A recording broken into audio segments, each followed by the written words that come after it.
It's Lana again today, and I told you guys I'd make another video. So this is my number 2 video, and today is Reading with Lana, and the story is on the biggest apple ever. So let's get started. Okay, the biggest apple ever.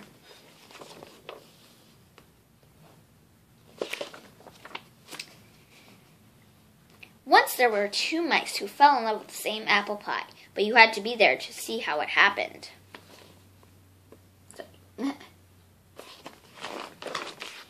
On opening day at Mouseville School, the principal, Mr. Mouser, made an announcement. We will be learning about apples this fall, and get things started, we will have a contest. Whoever brings in the biggest apple to his teacher will win a special prize. The judging will take place on Friday. Good luck to everyone.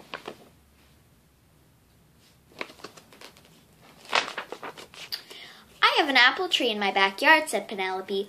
I bet it has really big apples. There's an apple tree across from my house, said James. I'm going to climb it as soon as I get home. I don't have any apple trees, said Clayton the house mouse, but I'm going to find Mrs. Mousley the biggest apple ever. No, you're not, said his friend Desmond, the field mouse. I am. Oh, yeah, said Clayton. Yeah, said Desmond. All the way home on the school bus, Clayton and Desmond talked about the contest. Maybe I could grow an apple tree with really big apples, said Clayton. It takes too long, said Desmond. I heard Mrs. Mousley say 6 years. I'll think of something, said Clayton. So will I, said Desmond. When Clayton got off the bus, he sneaked back into town to see what Penelope and James were up to. Penelope had come down from her tree. She was carrying 2 tiny apples. James was still up in the tree across the street. He was picking very small apples. Clayton knew he'd seen bigger ones at the market. Desmond came by a little later. He realized the same thing. Leave a comment below if you have an apple tree at home. The next day at school, Penelope and James brought in their tiny apples. No one else had brought in anything. Mrs. Mousley cleared her throat. Class, we have a lot of work to start the year, but because we are learning about apples and having an apple contest, we will go to Barnaby's orchard this afternoon. Everyone got very excited. I'm going to find the winning apple, said Clayton. I'm going to find the winning apple, said Desmond.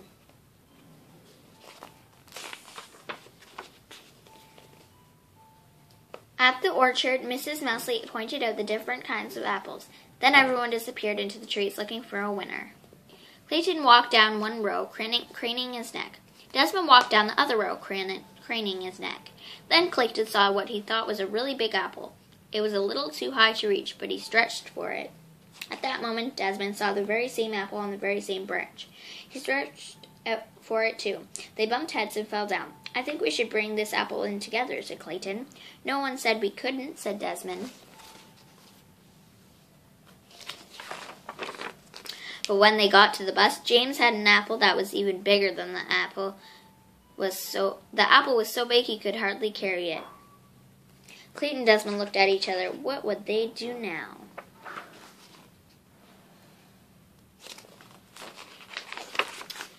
That night at dinner, Clayton explained the problem to his dad. Said Dad. Apples don't come in too many sizes. Do you think you'll find a bigger one? I don't know, said Clayton.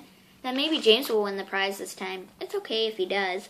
Over at Desmond's house, Uncle Vernon said exactly the same thing. But Clayton and Desmond were still determined. The next afternoon, they met at Barnaby's orchard. They picked the 2 huge baskets of apples, but nothing they found was bigger than the apple James had picked. You know, Clayton said, I think Dad was right. This time James gets to win. We've got all these apples. Why don't we make a big apple pie? Desmond laughed. Great! Let's bake the biggest apple pie ever, and we'll make it for our class. Clayton nodded. And I think I know where we'll find a pie pan that's big enough.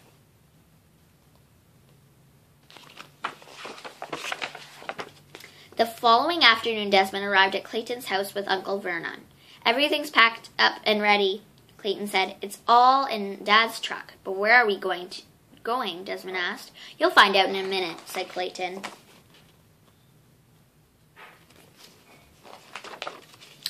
Dad drove with Clayton and Desmond behind him in the front seat. Uncle Vernon stayed in the back with the apples and other ingredients for the giant pie. As they came around a corner, Desmond grasped, "Tony's Pizza!" "Of course," said Clayton. "What could we be better than a giant pizza pan?" Mr. Tony greeted them at the door. "Welcome, welcome. We are ready to begin." And so, they all got to work, making the dough for the crust, kneading it, rolling out half into a big circle, and spreading it over the deep dish pan. Then, everyone peeled and sliced the apples, mixed together the sugar and spices, and spread the rest of the dough on top. "Whoa," said Clayton and Desmond when they were finished. "Whoa, whoa, whoa." "An hour," said Mr. Tony. "Give me an hour." The giant pan just fit into its huge oven.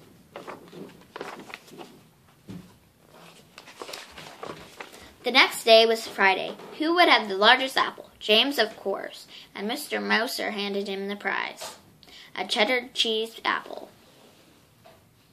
Mrs. Mousy looked surprised. "Clayton, Desmond, nothing from you?" The two of them grinned. At the same moment, the classroom door flew open, and in came Clayton's dad, Uncle Vernon, and Mr. Tony, struggling to carry the giant pie by themselves.